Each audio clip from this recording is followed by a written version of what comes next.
بسم اللہ الرحمن الرحیم۔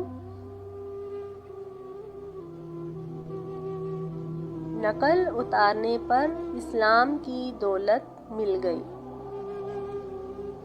حضرت ابو محذورہ رضی اللہ عنہ کہتے ہیں کہ میں ایک جماعت کے ساتھ حنین کے راستے پر جا رہا تھا اور ان حضرت صلی اللہ علیہ وسلم جنگ حنین فتح کر کے واپس اسی راستے پر تشریف لا رہے تھے۔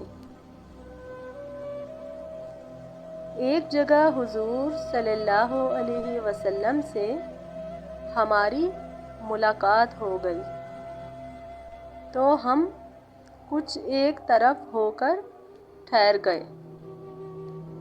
حضور علیہ السلام کے مؤذن نے آپ کے پاس کھڑے ہو کر نماز کے لیے اذان دی۔ ہم نے مؤذنوں کی آواز سنی تو اس کی نقل اتارنے اور مذاق کرنے لگے۔ ہماری اس نقلی اذان کی آواز اور مذاق اڑانے کو حضور علیہ السلام نے سن لیا۔ آپ نے ہمیں اپنے پاس بلوایا اور فرمایا کہ نقلیں کون اتار رہا تھا؟ میرے ساتھیوں نے میری طرف اشارہ کیا کیونکہ اس بدتمیزی میں ہی پیش تھا۔ آپ نے سب کو چھوڑ دیا اور مجھے فرمایا، قم فاذن، کھڑے ہو اور اذان کہو۔ میں کھڑا ہوا۔ اس وقت میرے دل میں حضور علیہ السلام سے نفرت تھی اور جس کا مجھے حکم دیا تھا اس سے بڑھ کر میرے دل میں کوئی ناپسند بات نہ تھی، لیکن ڈر کے مارے میں کھڑا رہا۔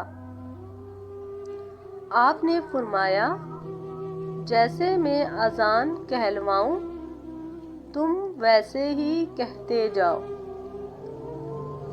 جب میں اذان کہہ چکا تو آپ صلی اللہ علیہ وسلم نے مجھے اپنے قریب بلایا اور ایک تھیلی عطا فرمائی۔ اس میں کچھ چاندی تھی۔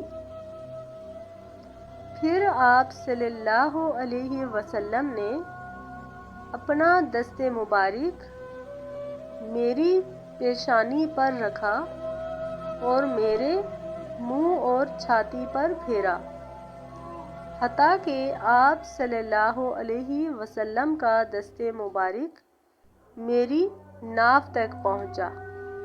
پھر فرمایا، بارک اللہ فیک و بارک علیک، اللہ تجھ میں برکت عطا فرمائے اور تجھ پر برکتیں فرمائے۔ آپ صلی اللہ علیہ وسلم کے دست مبارک پھیرنے سے میری دنیا ہی بدل گئی۔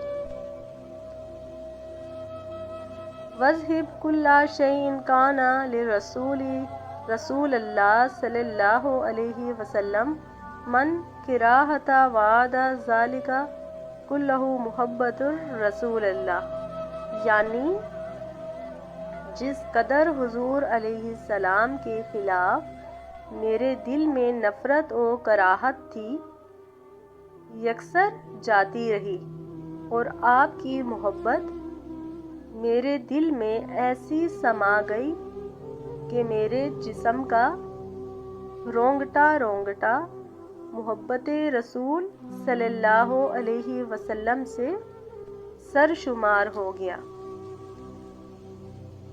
اور میرے دل میں آپ سے بڑھ کر کسی کی محبت نہ تھی۔ پھر میں نے عرض کیا، یا رسول اللہ صلی اللہ علیہ وسلم، مجھے مکہ معظمہ میں بھیج کر وہاں کا مؤذن مقرر کر دیجیے۔ چنانچہ رحمت کونین صلی اللہ علیہ وسلم نے مجھے مکے کے گورنر حضرت عتاب بن اسید کے پاس بھیج کر وہاں کا مؤذن مقرر کر دیا۔